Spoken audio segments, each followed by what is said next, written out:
talk about certain things we can't answer because they're ongoing and very important. But this is one of the most talented teams ever to serve the United States and in the United States government.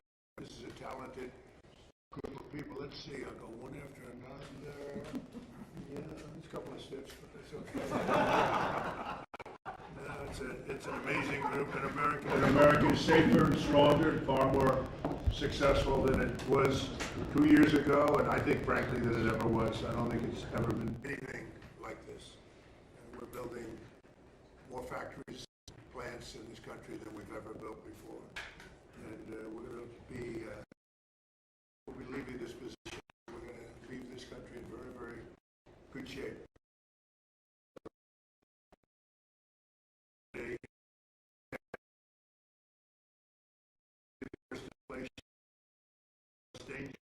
Secure in history. We have a rampant crime, men and women, transgender mutilization of your children, and the world. Other than that, they did quite a good job. In less than 18 months, we've turned around 4 years of disaster. We now have the strongest border in American history. We went from the worst border I've seen in any country. 5 million people came through in 4 years. And these are people that, in many cases, you don't want. They were murderers, they were drug dealers, they were people that you do not want. Now we have the strongest border in American history, and for the last 15 months, the report just came out again, we've had no people coming in through our southern border, zero. And it's almost hard to say, because you'd say, is that even possible? They had 25 million people came in. We have no people coming in illegally through our southern border. And that's in history, so think of that zero, a big beautiful zero. The murder rate saw its single largest drop ever recorded to the lowest in 145 years. That goes back to, think of it, it goes back to 1900, lowest murder rate in the history of our country. So that's something. Today, I just want to mention that we heard in Minnesota, there was a cyber attack, and they blame it on Iran. I don't think so. I blame it on Minnesota because they're grossly incompetent. There was a cyber attack of 30 water plants, and I would blame it on Minnesota and the governor, the corrupt governor of Minnesota. They like to say, oh, it's Iran. Iran should be so lucky. Iran's got bigger problems than worrying about Minnesota. This month it was announced that inflation is dropping at the fastest rate in more than 6 years. Walmart, Sam's Club, Giant Eagle, and others are slashing prices by hundreds of grocery stores, and all of the stores, I mean, throughout the country, they're slashing prices. Something for a long time since my last administration. The stock market has set 73 all-time record highs since the election. That means all-time record highs, 73 days out of a very short period of time. And the typical 401k is up by more than $30,000, and when you think of that, if you add another $1,000 to it, it will be, we set the record in the last administration, a record still standing. This administration is going to blow my last administration away. When the factories that we're building at record, and we're not building them, all over the world they're building. They're coming from all over the world. They're coming from Germany with the cars. They're coming from Germany, from Japan, South Korea, Canada, from all over the world. They're building auto plants here because otherwise they have to pay tariffs. The tariffs have made our country rich and successful. And all of this, I mean, I'd like to say it was the election. On November 5th, it was the election, and that's fine. But without the election, you wouldn't have what I've done economically. So we have the most successful environment that we've ever had. There's never been anything like it from the standpoint of investment into our country. It's 5 to 6 times higher than anybody has ever seen, than any other country, not just us, has ever had. On July 4th, we launched Trump accounts, a key provision of our great, big, beautiful bill.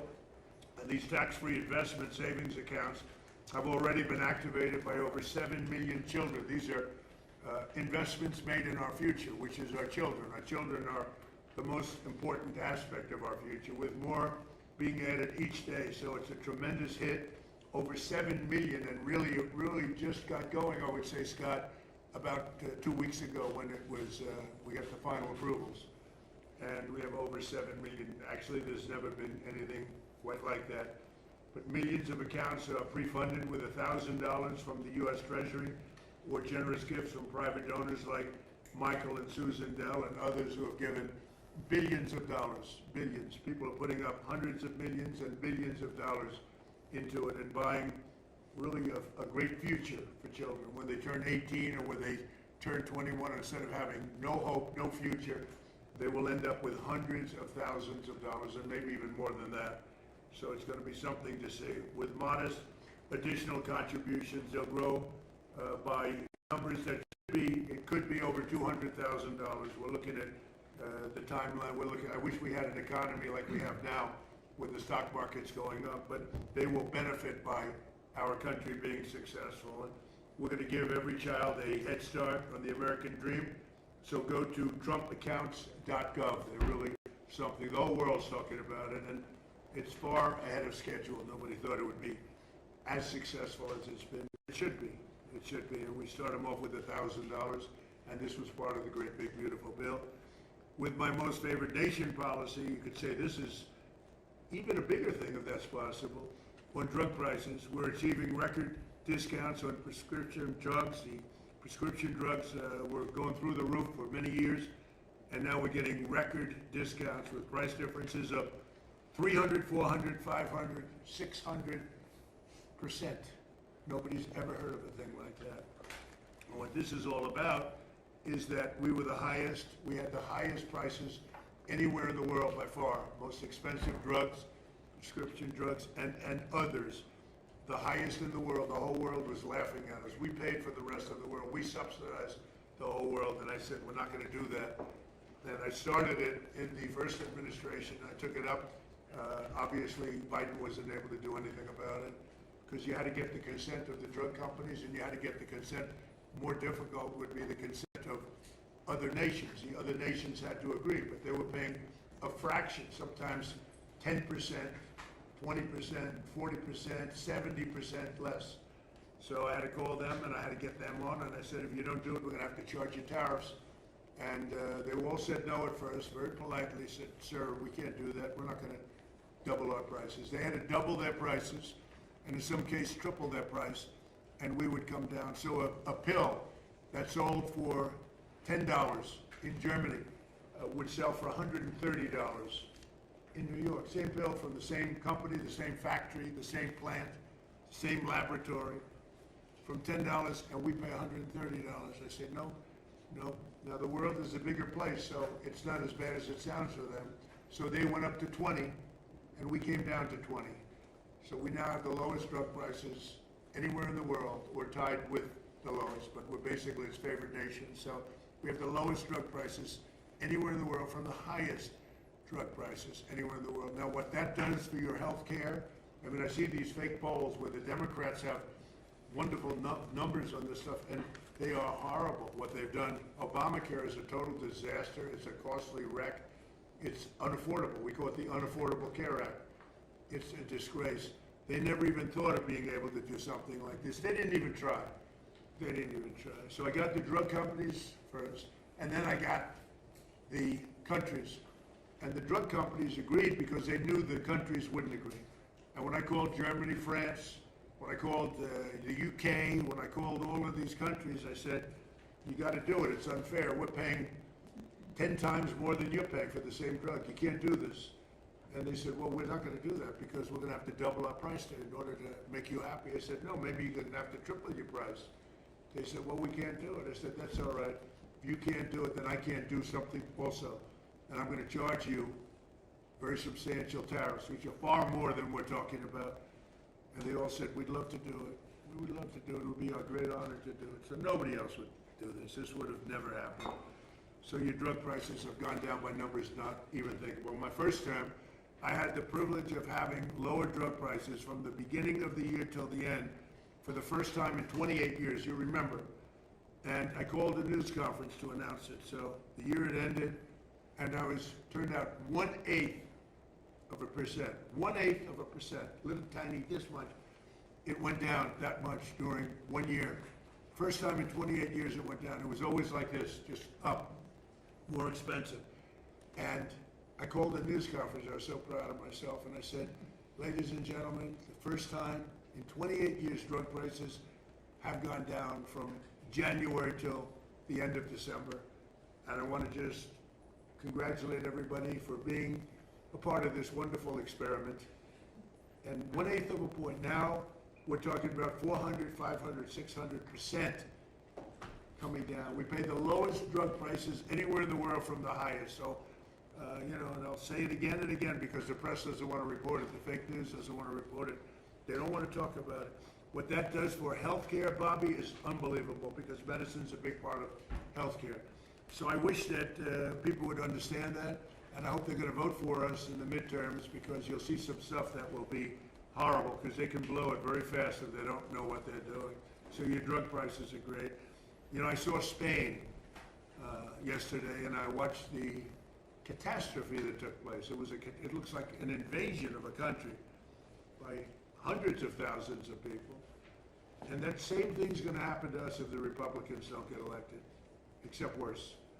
Much bigger, much easier to get into, despite the fact that we have built thousands of miles of wall, which I said we were going to do, but we didn't have that, forget it. But we have the safest border in the world. If we're not in office, our country will be invaded at levels that make Spain look small time. And when I watched it, I said, boy, I'm going to say it because I knew you were going to be at Camp David, and I said, that's going to be a talking point for the midterms. Because when you look at what happened to Spain, they don't know what to do.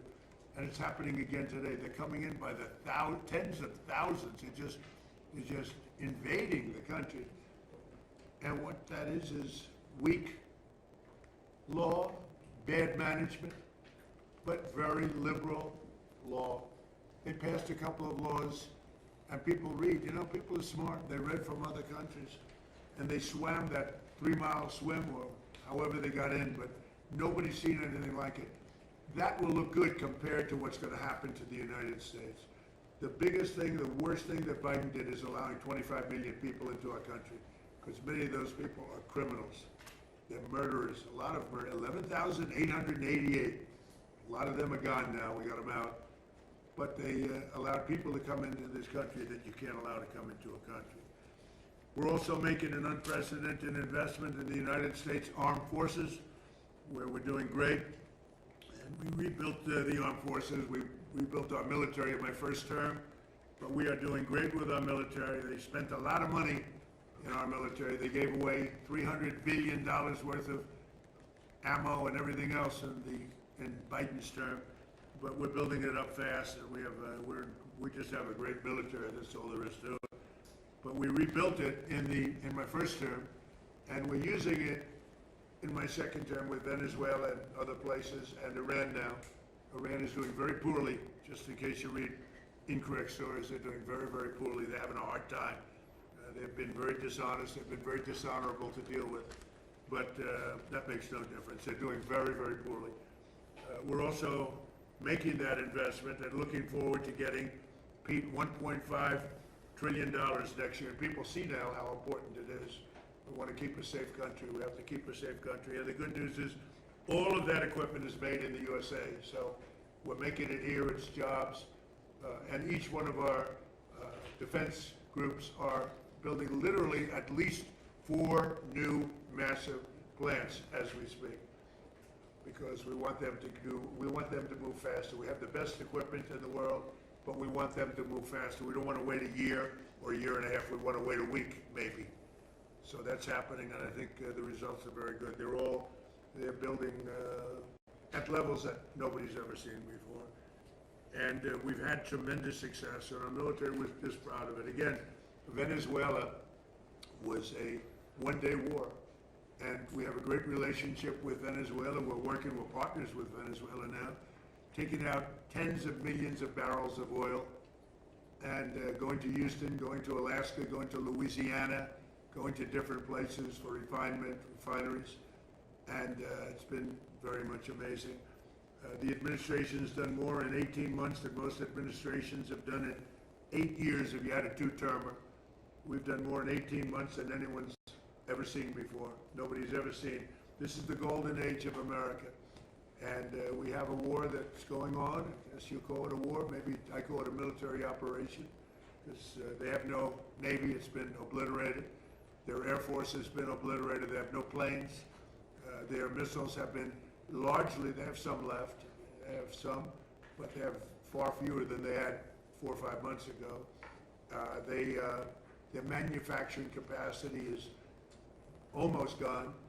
The drone capacity is almost gone. There are very few, but they have some. If they have one, that's too many as far as I'm concerned.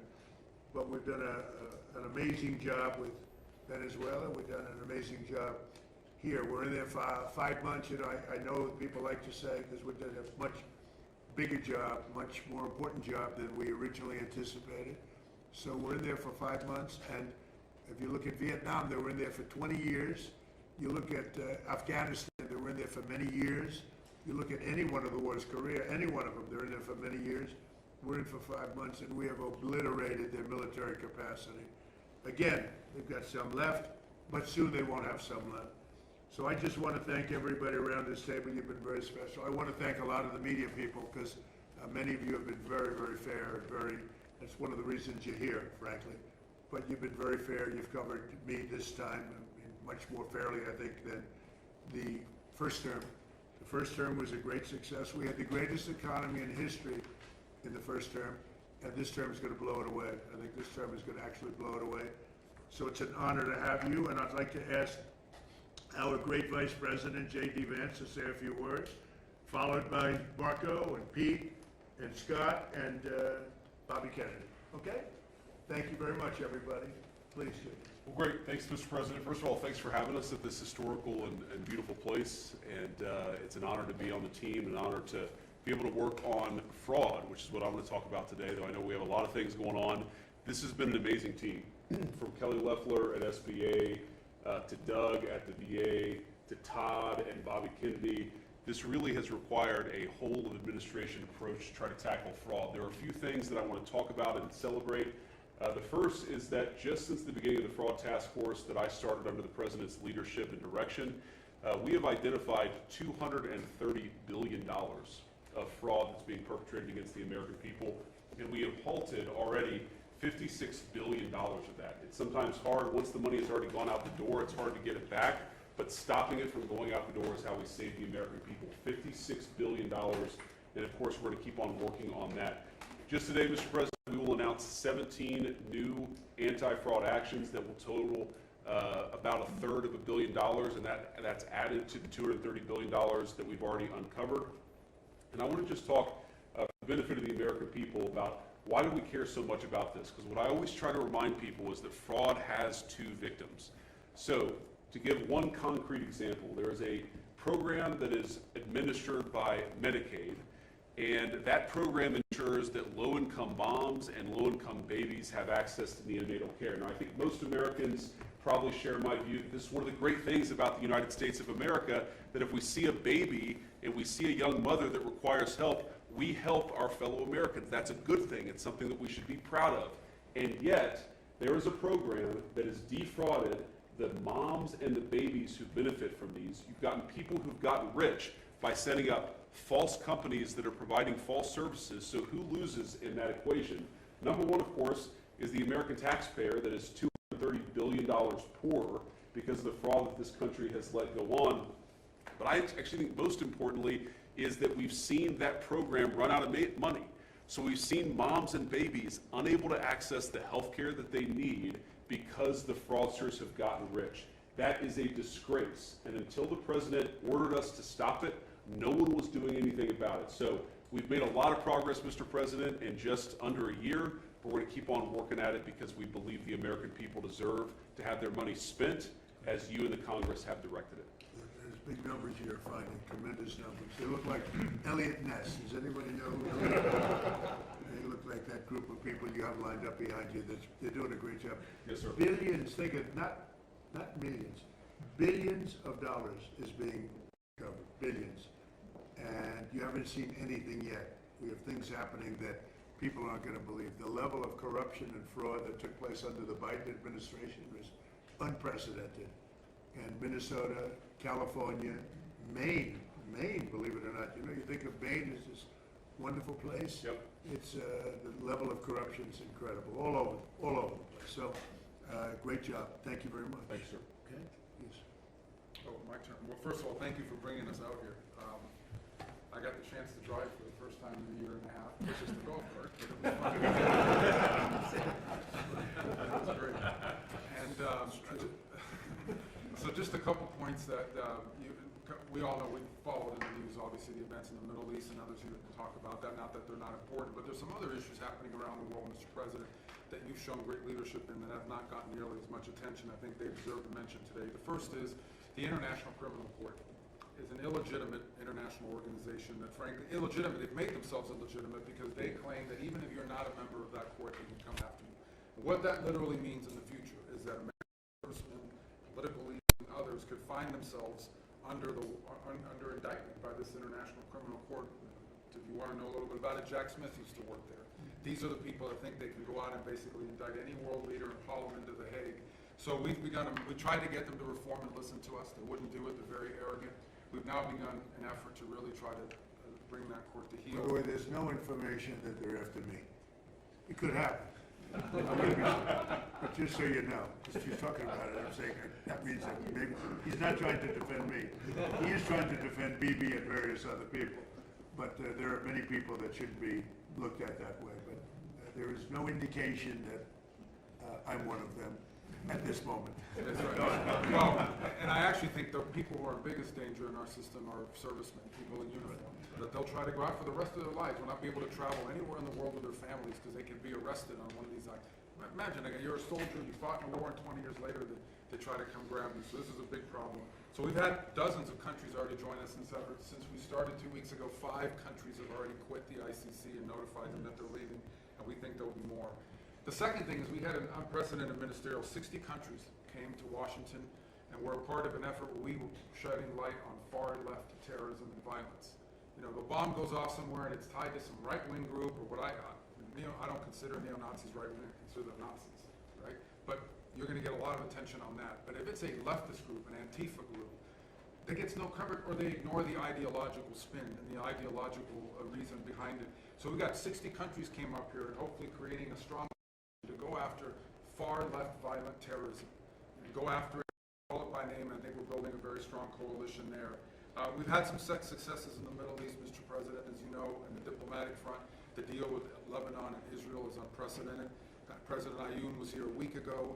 I think that was the first visit by a Lebanese president in over 30-some odd years. In fact, this is the first time the Israelis and the Lebanese government have spoken at the official level in close to 30 years. And that was thanks to your leadership. A lot of work to be done to keep that peace and build it. But it's a real achievable. And of course, as you announced last night, Mr. President, this disarmament deal that you brought about with Steve and Jared's work on Hamas is another big step as well. It's something a lot of people thought would never happen. It needs to happen, but the fact that they even agreed to it is a real achievable.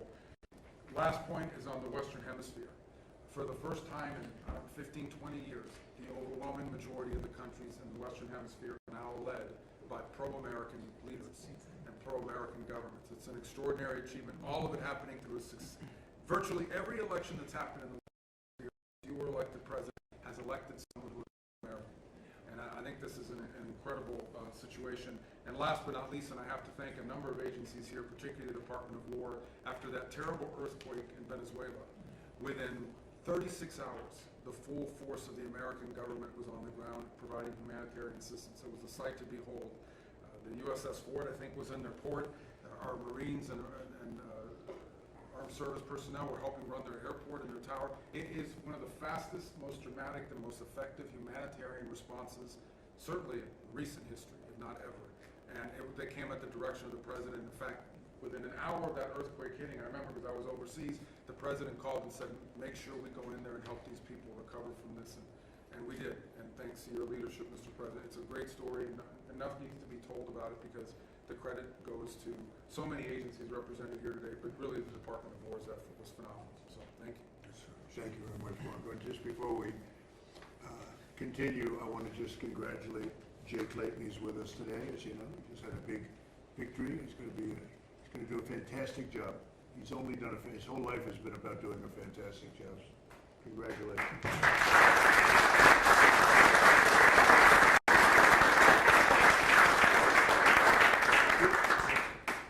Well, thank you, Mr. President, for the invitation, the opportunity to be here. It's an honor for the War Department to help run this facility also, from the food to the fence line. It's an honor to have you, and it's great Americans here and all around the country and all around the world who are the core of what keep us safe. But in order to do that, you have to have a leader that's willing to put them in a position to do it. And that's my takeaway, Mr. President, is sort of 3 points. One, it takes courage. 2, it takes restoring a spirit, which you have done. And 3rd, it takes investment, and not just an investment, but a generational investment. And I think people miss that. The courage it takes to seal the border, to say we're going to do it, and we're going to do it every single day, and we're going to do it on behalf of the American people. The courage to bomb the Houthis and say we will maintain freedom of navigation. You wonder why they're not involved in this conflict, the Houthis, even though they're a proxy of Iran, because they felt the weight of American power for 45 days, and you had the courage to do that. The courage to do Midnight Hammer, conclude the 12-day war by obliterating their nuclear sites, something other presidents had the option on their table to do, but they never pulled the trigger because of the complications, because of the challenges, because of the risk. Courage. The courage to take on the cartels and drug boats, and now forming the ACCC, the America's Counter Cartel Coalition, with all those friendly governments that Marco talked about, who want to be shoulder to shoulder, not just with America, but with a bold, strong America with clear leadership. The courage to go get Maduro in the most heavily guarded house, inside the most heavily guarded fort, inside the most heavily guarded town in their capital city in the middle of the night, and change the entire dynamic of that country and that region. And the world saw what the American military was capable to do, but that doesn't happen unless a commander-in-chief says, you're authorized to do it, and will take the handcuffs off when you do it to ensure that Americans come home. The courage to undertake epic fury and this Iranian regime and ensure they never have a nuclear weapon, which remains your commitment. And frankly, the courage to negotiate with people that have shown no willingness to do so honestly, with incredible negotiators who are the best in the world, and give them every opportunity to do it, give those things up peacefully. All of that takes guts. But that comes on the backs of the change in the spirit of our department. You talk about spirit all the time, and you're right to do so. When you rip out DEI, when you rip out social engineering and social justice, and you put in merit, and then you untie the hands of commanders to be commanders, to enforce discipline and accountability, to get back to basics, then you get historic re-enlistment inside our ranks. Our best people, Mr. President, are staying because they want to be in that kind of department. And then historic recruitment record amongst young Americans. Every month, our department breaks records. And when did that trend line start? On Election Day, 2024, when the American people said, I want to serve under this president. And that new name, the Department of War, has become the ethos, the warrior ethos of our department. Again, spirit. And I will note, the flyovers will indeed continue until morale improves.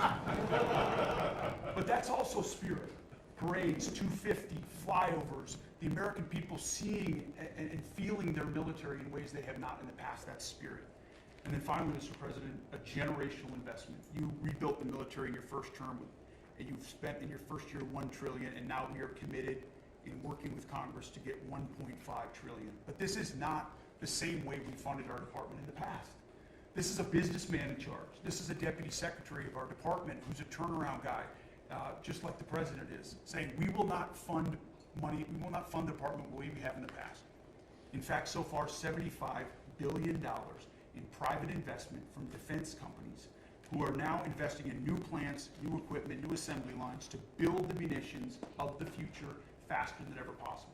That's saving taxpayer dollars because the companies themselves are investing. That would never, the arsenal of freedom would never happen without you.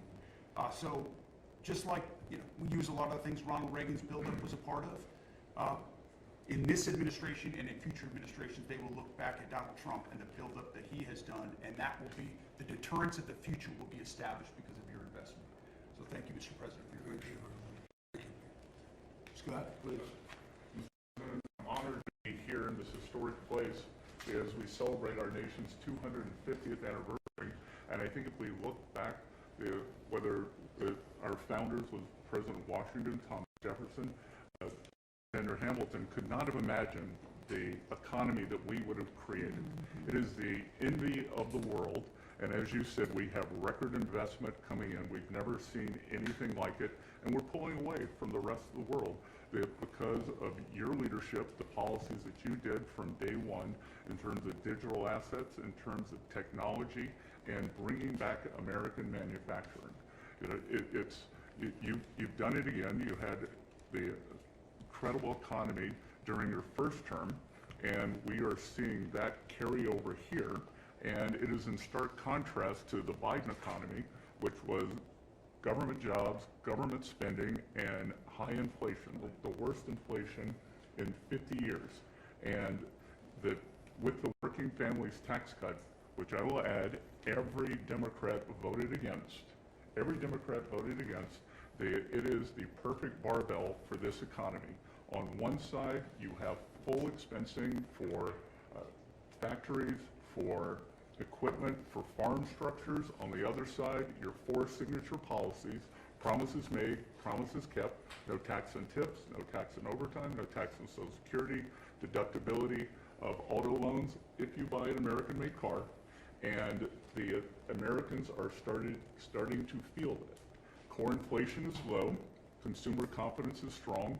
We have the highest consumer confidence, came up today, in 5 months, and Main Street is back. Small banks are lending, thanks to your policy. Small banks, community banks are lending again, and the Americans are starting to feel it.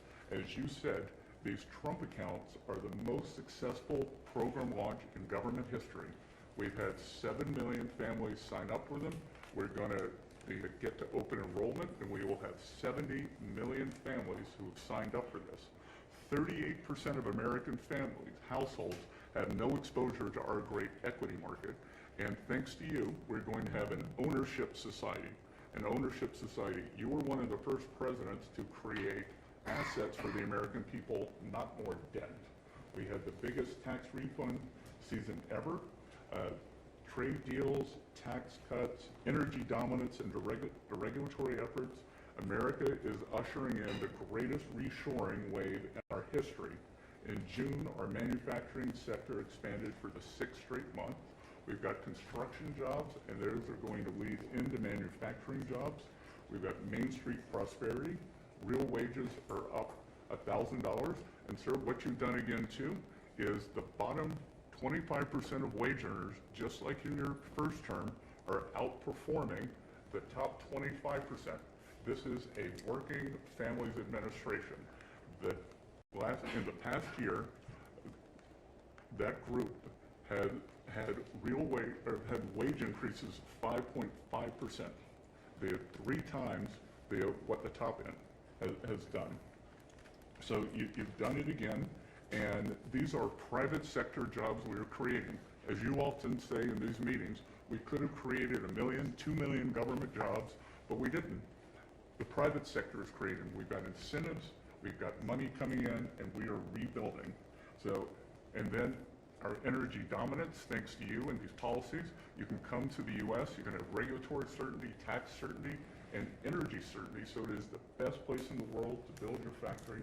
And finally, I want to add, it has been a pleasure to be a part, or a privilege to be a part of, as we've gone from epic fury to economic fury, to constrict, on your orders, constrict the Iranian regimes, the financial tentacles all around the world.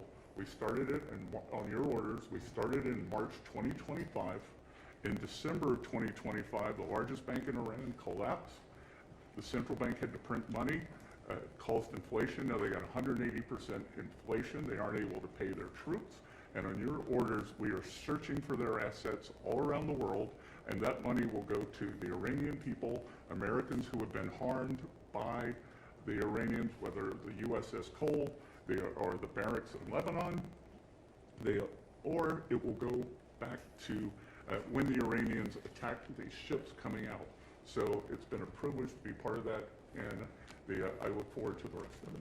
Thank you very much. I want to just add that today there are more people working in the United States than at any time in the history of our country. We have more people working today, and we'll think of that number. More people working today by far than at any time in the history of our country. So it's been something very special. Please. Thank you, Mr. President. Let me just take a moment to take note of the historical significance of this occasion. Before the press came in, you asked all the cabinet members who had been to Camp David before, and I think about 3/4 of them had. I raised my hand, but I haven't been here for 62 years. I came here on weekends, as many weekends as we could between 1961 and 1963. My father loved this place. My uncle loved this place. Nobody knows about this because it's not in the history books, but he was resentful at Dwight Eisenhower for renaming it Camp David. And he had, if he had made it to his second term, he was going to rename it Shangri-La, which was the original name that Roosevelt had named it. But my uncle prided himself on being the most open, transparent administration in history. He was the first president to have press conferences. During his 1,000 days in office, he had about 30 press conferences. You, Mr. President, have press conferences every day. Nobody's done anything like that. And here you've opened the inner sanctum of the presidency for the first time in history, and I think that's a beautiful thing. Because you also face, although you gave these guys a lot of compliments, the most hostile press corps that any president in United States history uniformly. So, anyway, I'm going to talk just briefly about a subject you alluded to, which is the MFN, and just so everybody has the background, you were eager to every president promised to fix that disparity between what we pay and what the other developed countries pay. When you came into office, the list price for Ozempic was $1,350 for Americans. You could get it at any pharmacy in London, Hamburg, Frankfurt for $88. And this, every president, President Bush, President Biden, President Clinton, President Obama, have all promised fixes. None of them did anything. You fixed it. But today,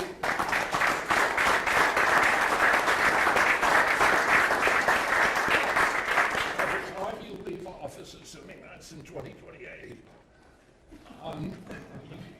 95% of the drugs that are available to Americans, they will be paying the lowest prices in the world. Trump RX, just in the short time that since we put it up, has saved Americans $700 million. We now have 800 drugs on there. We have deals with Amazon and with GoodRx. We're adding more and more drugs every day, and I'll just give you one example. Praluent is a very popular cholesterol drug. Its list price is $522. That's what everybody is paying. We now have it on Trump RX for $237. That means that the 300,000 Americans who take that drug will be saving $3,700 a year on pharmaceuticals every year. And you can apply that across the board. This is going to change. It's making pharmaceuticals affordable, the most affordable in this country of any country in the world. Well, thank you, Mr. President. How are you doing on the autism research? We will have an answer for you. We just got That's so important. Okay, we'll be talking about that. We'll be having something of interest. Such an important thing. There's a picture of your uncle right there on the wall. I know he's looking handsome guy. And that's quite a picture. Did you see it? It's Yeah. out there. So maybe that gave you the idea to start out that way, but it's quite a picture. Any questions? Mr. President, Mr. President. All right. We've seen these strikes between Iran and the United States for the past 10 days. How do you reviving the ceasefire and getting diplomacy back on track? Well, I think we just want to win. You know, we just want to win. We're doing very well. We're trying to be nice as you can be in, a situation like that. But, they're being decimated. They have no Navy. They have no Air Force. They have no anti-aircraft. Doesn't mean they don't have any capability. They have some, but very little. We just want to win. We don't want to have them. It's very simple. They cannot have a nuclear weapon. Iran will not have a nuclear weapon, and they can't have a nuclear weapon. If they did, the Middle East would have been wiped out by now. If I didn't stop the JCPOA, the Obama deal, if I didn't that they would have had a nuclear weapon, I believe Israel would no longer be with us, and big parts of the Middle East, and perhaps other countries. These people are crazy. So they cannot have a nuclear weapon, and they won't. Mr. President, Over the next 4 weeks, 8 weeks, We'll be hitting them. We'll be hitting them very hard. And at some point, they're going to say, we just can't take it anymore. Mr. President, on the disarmament deal that you announced, do you have assurances from Israel that they are on board with this deal? And what comes first? Does Israel pull back and then Hamas disarms, or does Hamas need to disarm and then Israel leaves So Gaza? we do have an understanding with Israel. Israel's very happy about it. Israel helped us. And they've been very good. They've been very good about it. Most people said that would be a deal that would be undoable. Now, will it go through its ups and downs? It's a very complex situation over there. The people are very complex and difficult. Many cases wonderful, many cases not so wonderful. But that will be it's a great breakthrough. Nobody's ever thought that would be possible, to disarm Hamas. That shows you how much success we're having with Iran. Because if you go 4 months ago, 5 months ago, a deal like that would have been impossible. So it's a big step for the Middle East, and people are really impressed by it, and they're surprised by it. And what comes first, Mr. President? What comes first? Did Mr. Infantino speak to you about a proposal to sell a stake in the World Cup, and is that something you support? Having just About happened? who? Did FIFA or Mr. Infantino speak to you about their proposal to sell a stake in the No, I World never Cup? spoke to him. Mr. President, you said this morning on Truth Social that victims of government abuse should be paid back. Even if it's not the anti-weaponization fund, would you still want the acting attorney general Well, to I'm find a talking new way about to do the that? Weaponization against large numbers of people in our country by the Biden administration and by Obama, but by the Biden administration in particular in this case. But large numbers of people, their lives have been ruined, they've been destroyed, families have been, decimated, they've gone to prison for no reason whatsoever. There's never been a group of people, most likely, I can think of a couple that were treated pretty badly, groups, but there's essentially never been a group of people treated so badly as these people. And this fund was not for me, this fund was for those people that have been weaponized, that have been abused. Now, I was abused, they attacked my house, Mar-a-Lago, where I live, and I was, big damages should have been given to me. I don't want anything, I'm not talking about myself. I think that there's a group of people in this country, history will show, that were treated like nobody else has ever been treated. So badly, so horribly. Their families have been ruined. Many, many suicides. They've committed suicide. People that were very successful that wanted to go to a rally or an event and ended up spending the rest of their lives in horror. So, you can say what you want about the fund, and they've agreed to not have a fund, but there are a lot of people that are very upset about it. A lot of Republican people, a lot of Democrat people are very upset about it. A lot of people were covered. I wasn't covered by that fund. I don't want to be covered by that fund. I probably was abused more than anybody in the history of our country, but I wasn't looking for that. But there were a lot of people, and I'll tell you something, Todd Blanche is a very, very good man, and he shouldn't be in the middle of this. He should get approved, because you will never get anybody like him. You're never going to get anybody. And to make him a pawn in this whole thing, this is being done by a senator. And I don't really blame him, to be honest with you. I endorsed his opponent, and as soon as I endorsed his opponent went through the roof, and he won the primary election in Texas for Senate. And the man that lost, the man that I didn't endorse, has become very angry, and that's okay. I understand that. I probably would do the same thing. You want to know the truth? I think I do the same thing. Mr. President, on that though, do you agree, just to be clear, do you agree with the acting attorney general that the anti-weaponization fund is dead? And why not just put that in writing? It is dead, but I wish it weren't, to be honest with you. I think people were horribly treated, horribly abused. This has nothing to do with Todd. This was me. Horribly abused. And I'd like to see them compensated for the pain. They lost their families. They committed suicide. Many people committed suicide. They went down for an innocent journey.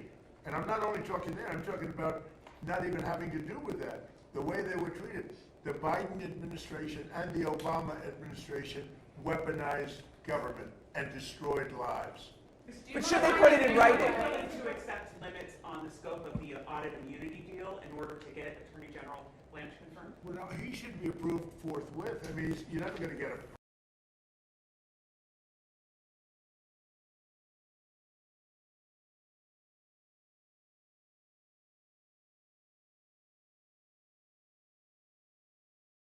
person like that. Everybody agrees to it. Don't forget, Senator Cornyn thought he was phenomenal until he lost. You know, when he lost, is that a correct statement? You come from Texas. I mean, he thought this was the most incredible person. Then when he lost because of me. I endorsed somebody else. And as soon as I endorsed the other person became a rocket ship upward, and he lost. And, you know, I think I'd be the same. But would you I mean, I shouldn't say that, but I'd be upset also. And so I fully understand it. He shouldn't be that way, I shouldn't be that way. But he is that way. He's become a very angry person, and I understand. You have a couple of others that have caused their defeat too, and, you know, you'll probably hear from them too, yeah. Mr. President, back on Iran, there's a report that you got a proposal from the military to go big and hit them hard over 10 or 14 days. Well, we're going big. Are you going to consider? We've already gone big. Look, I mean, what's big? They had 159 ships. That was their entire Navy, 159. Their entire Navy is laying at the bottom of the sea. I'd say that's going big. They had 200 airplanes, they're all gone, every one of them. They're not one airplane. They had anti-aircraft weaponry, very good, but it didn't work. And it's all gone. Their radar is all gone. Their leaders are all gone. Everything's all gone. But they'll fight onward. Mr. President, on Ukraine, you said the other day that you're not sure about whether to grant Ukraine the Patriot missile license that have been discussed. Do you want to see more from Zelensky before you take that action? Well, it's a big step. Look, we have the greatest weapons in the world. We have the greatest drones in the world. People don't know that. We have the greatest weaponry in the world. We have, in the case of President Zelensky, he'd like to have some Patriots. He'd like to have some Tomahawks, which are, you know, lethal, one offensive, one defensive. But give somebody the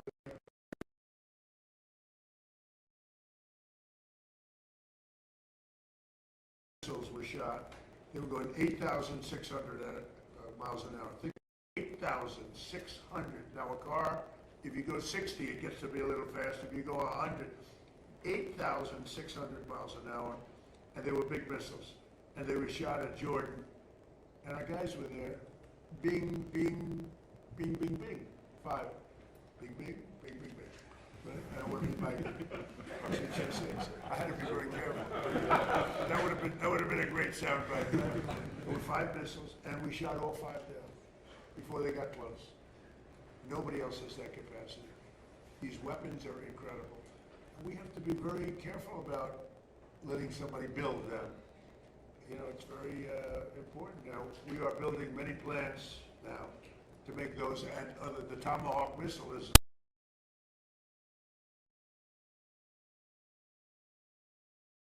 nobody's ever seen anything like it. You have to be very judicious, but you have to be very careful. Now, we have not agreed to that. We're talking about it, but it's a hard thing to give away that kind of technology, and I don't think this would ever happen. You give that technology, they can someday turn on you. You know, that is possible. You look at war, it's happened a couple of times over the years, right? So we have to be very careful. I mean, we guard that. We have the greatest military in the world, but we have the greatest weapons in the world. Now we have to make them a little bit faster because we've given a lot away. You know, President Biden, unfortunately, gave a lot away to Ukraine, and he gave, so did I. I mean, I gave them the javelins, the tank busters. Without the javelins, that war would have been a one-day war, would have been over. They wiped out the tanks going up to Kiev when they got stuck in the mud. We're going very nice, it would have been over, but the javelins are unbelievably, the greatest weapons in the world. We have to be very careful about giving out the secrets to those weapons, and they're not, you can't copy them. It's a little like NVIDIA. They have a chip. They say you cannot copy it. The complexity is so great you cannot. You know, most things you copy. China's known for it, other countries, we do something, and I guess we copy also. Most things you can copy pretty easily. There's a chip. that they made their ultimate chip, and they always have the ultimate chip. And I say, well, why doesn't somebody copy it? Because they can't, the complexity. They can't copy our weapons. We have the greatest weapons in the world, many of them. Those are just 2 or 3 that I mentioned, but you cannot copy them, so we have to be very careful. Mr. President, on Iran. As Hamas disarms as part of this plan, who do you see as taking possession of those weapons that they have? Does that go to the new government? It's going to be the Board of Peace, mostly. It's going to be run by the Board. This Board of Peace has been it's led by some amazing people. Board of Peace. On Iran, Mr. President, you said they do have some capabilities left. Should Americans be prepared for these back and forth attacks to continue until Iran simply isn't able of striking back? They'll get weaker. They'll get a little stronger maybe now, but they'll get weaker, and then they peter out. Yeah, sure, I think so. I think it would be foolish to say no. You always have to keep your guard up. What is the status of talks? Who from the administration Well, is they always talking want to to the talk, Iran? but they break their word so often. Steve is talking, Jared, we have very good people. JD's involved, very strongly involved. We have great people talking. Marco's involved. Because they say talks aren't happening. Very good people. We have the best people. But they'll make a deal. As an example, we'll talk about nuclear. And we'll be in there talking about nuclear for 7 hours. I say, why do you need 7? You can take 10 minutes. You have 5 minutes. You should solve it. But 7 hours. And then they'll go out, and I'll say, they discuss nuclear. And they'll go out and they'll say, we never discussed nuclear. And I'll say, why do they say that? All they do is make me angry. You know, they just make me angry. Any other questions? Do you guys believe that you can reach a deal with Iran, given that you talked about how disloyal they are? I'm losing faith in them because they do lie and they do misrepresent. Well, the other day, the 5 missiles were shot. We knocked them down, but we were in the midst of a negotiation. I mean, I'm waiting for Steve to call me. How's the negotiation going? And instead, I got a call from Pete that they just shot 5 missiles at one of our bases in Jordan. And we have bases in Jordan. Fortunately, our people operated the equipment. It's also very complex to operate. You know, you talk about the equipment. It's you have to be, oftentimes you see, when did you go to school? MIT, Caltech. I mean, you know, they go to schools that are not as normal for the military, to be honest with you. We have unbelievably brilliant people operating that equipment. And when you don't, you know, the equipment, the shots miss, the safety misses, or the accuracy misses. We have unbelievable people. Think of it, we had 111 at one point, a couple of months ago. 111 over a short period of time, missiles were shot at the Abraham Lincoln aircraft carrier. Great, beautiful ship. One of the most beautiful ships to me, design-wise. 111 missiles going out. Out of the 111 missiles, 111 missiles were shot down quite a bit earlier than they got, I mean, long before they got there. They were shot down, it was almost, in a couple of cases, they were shot down almost as they were taking off.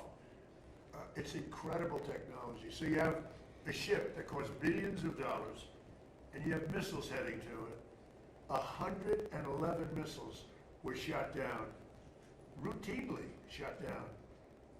And I spoke to the people. I like to reward people. I'll call them up on the president. And they were cool as a cucumber. Mr. President, on the last 2 weeks of strikes by CENTCOM has said that those were meant to degrade Iran's ability to disrupt the Strait of Hormuz. How many more strikes will it take to significantly? Well, you never know. Look, I mean, most people would have given up by now. You know, they've got no Navy, they got no Air Force. So most people would have given up. They haven't. So I give them credit for that. I mean, they're known as being tough. They're tough. Back on Ukraine, what did you tell President Zelensky about the Patriots? Did you explain all that to him? I did. I spoke about Patriots. I spoke to him about Tomahawks. Spoke to him about everything. I also spoke to him about let's get this war over with. So last month they had 25,000 people. It's averaging about 25,000 people a month die. Mostly soldiers. Almost entirely, but you know, missiles are hitting areas also, but mostly soldiers. They had 25,000 soldiers. The month before that it was 32,000 soldiers. I said, you got to get this war over with. I think he wants to make a deal, and I think Putin wants to make a deal. But there's a lot of dislike, as you probably noticed. He seems very reluctant to make concessions, President Putin. Well, nobody wants to make concessions, but they're both going to have to make some concessions. I mean, you got to make a deal. 25,000 young, beautiful people, soldiers, mostly soldiers, are dying a month. It's, I ended 8 wars. That was the war I thought would maybe go first, and it really hasn't. It's gone last. I mean, I ended wars that were, in theory, much more difficult to end. We had a couple that were into the 30-year category. Well, the Congo, look at the Congo and Rwanda. That was our nasty war. And peace, I don't know how long that was going to stay, but we ended India, Pakistan. 11 planes were shot down. That was raging. That was good. I used tariffs. I said, if you're going to go to war, 250% to each of them. And they screamed and yelled and were very angry. They were both angry about it. And a day later they called and they said, we will not go to war. I mean, I ended up, and the Prime Minister of Pakistan said I saved 50 million lives. Because that's 2 nuclear powers, serious nuclear powers. Thank you very much, everybody. Thank you. Can you rule out that Iran is behind the water attacks? Can you rule out that Iran is behind that cyber attack? I don't. No, I think that Minnesota is behind it. You know who's behind it? Minnesota, because they're grossly incompetent. I think the governor's behind it. I don't think there was an Iranian cyber attack. I think that Minnesota ought to get its act together. It's one of the worst run states. JD will tell you. He found tremendous corruption in Minnesota. And by the way, just gave me a report. Massive future things having to do with corruption in Minnesota are happening right now. Thank you. Have you talked to Senator Fetterman about the Thank you, guys. Thank you. Thank you.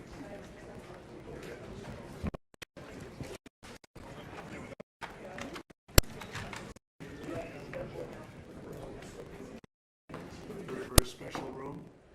I don't believe the press has ever come anywhere near it, but we are the party of transparency, and we believe in transparency, and I think it's good for you to see certain aspects of Camp David. It's a very special place. But it was not, I guess the last visit was with Eisenhower, which allowed you onto the actual campus, and it's a long time ago, but never into this room. I want to thank all of you for being here. And again, this is a cabinet meeting. It's open. I've done a lot of open cabinet meetings, and I feel it works out very well. Everybody can ask questions. We'll let you talk about certain things we can't answer because they're ongoing and very important. But this is one of the most talented teams ever to serve the United States and in the United States government. This is a talented group of people. Let's see. I'll go one after another. Yeah, there's a couple of steps, but that's okay. No, it's an amazing group, and America is safer, stronger, far more successful than it was 2 years ago, and I think, frankly, than it ever was. I don't think it's ever been anything like this. And we're building more factories, plants in this country than we've ever built before. And we're going to be, we'll be leaving this position. We're going to leave this country in very, very good shape.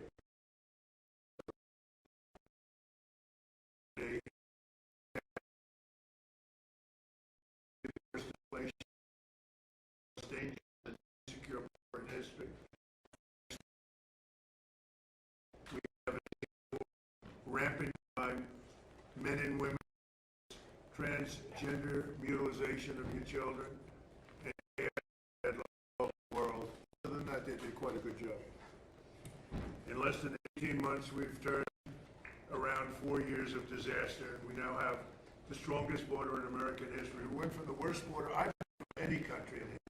5 million people came through in 4 years. And these are people that, in many cases, you don't want. They were murderers, they were drug dealers, they were people that you do not want. Now we have the strongest border in American history. For the last 15 months, the report just came out again. We've had no people coming in through our southern border, 0. And it's almost hard to say because you say, is that even possible? They had 25 million people came in. We have no people coming in through illegally through our southern border. And that's in history, so think of that 0, a big beautiful 0. The murder rate saw its single largest drop ever recorded to the lowest in 125 years. That goes back to, think of it, it goes back to 1900. Lowest murder rate in the history of our country. So that's something. Today, I just want to mention that we heard in Minnesota there was a cyber attack, and they blame it on Iran. I don't think so. I I blame it on Minnesota because they're grossly incompetent. There was a cyber attack of 30 water plants, and I would blame it on Minnesota and the governor, the corrupt governor of Minnesota. They like to say, oh, it was Iran.